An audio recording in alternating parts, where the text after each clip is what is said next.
Good evening, barflies and lounge lizards, and welcome to Late Night Video. And tonight we'll be taking a look at The Stranger and the Gunfighter from 1974.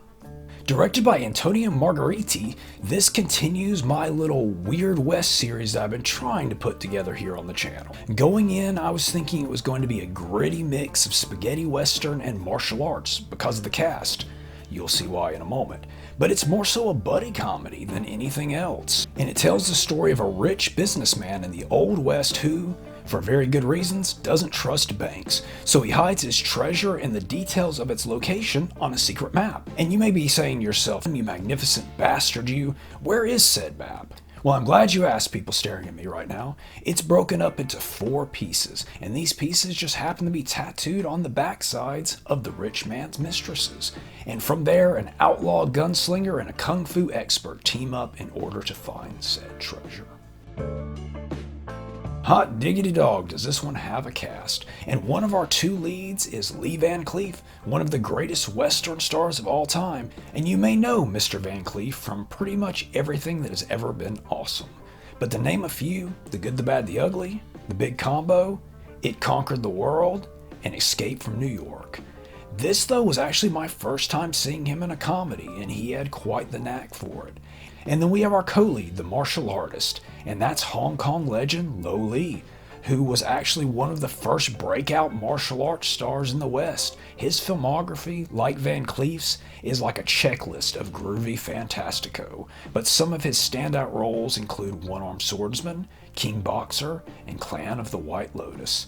And though he had quite a bit of range as an actor, I generally associate him with villain roles, so seeing him here in a comedy, which he also excels at, was quite something. Both he and Van Cleef have great chemistry together, and unlike most buddy films where they butt heads for a bulk of the film, these two get on pretty quickly. There's no effects really to speak of, but there is a scene where Lee Van Cleef makes a rolling makeshift Gatling gun, which is pretty spiffy. This film is also known as Blood Money, which I suppose fits, but The Stranger and the Gunfighter is a much better title. And this wouldn't be the only time the director worked with Lee Van Cleef. The two would go on to do another Western, Take a Hard Ride, together in 1975. And speaking of relationships, Lee Van Cleef met his 3rd wife whilst working on The Stranger and the Gunfighter. She was a piano player in one of the bar scenes. I had mentioned Clan of the White Lotus way back before, if you can remember things that far back. And that one, which is one of my favorite martial arts films, was also directed by Lo Lee. In the film, he portrayed the Pai Mei character, which those of you not in the know of Hong Kong cinema may recognize him from Kill Bill Part 2. And those of you that are in the know of Hong Kong cinema probably just rolled your eyes that I would use that as trivia. But come on, there isn't much trivia out there for The Stranger and the Gunfighter. Grasping at straws here, grasping at straws. It's definitely a wacky one, if you haven't picked up on that already. There's a great scene where our martial artist pretends to not speak English very well and enters a saloon that doesn't allow Chinese patrons. I won't spoil the scene, but let's just say some faces get kicked.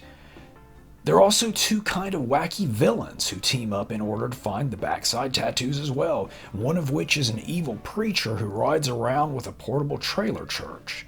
Then probably the oddest feature of the film is when Lo Lee is doing a flip or something to that effect, a slide whistle sound is used.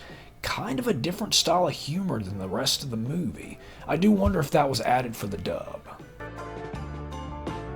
This one has been released on VHS, DVD, and non-US format Blu-ray. And I give this one 3.75 backside treasure map tattoos out of 5. It's one, I was throwing it first, as I said, expecting grit and getting a comedy, but once it kind of sank in, I had a great time with this one. And it's one of those ones that the more I'm thinking about it, the more I'm enjoying and digging it. So by next week, it might even be a 4 on the list. It might be a 4 in rating. And that's all the time we have this week. Please like, comment, subscribe, and keep it wacky. Lo Lee is the undisputed master of martial arts. A savage. A saint. Wow.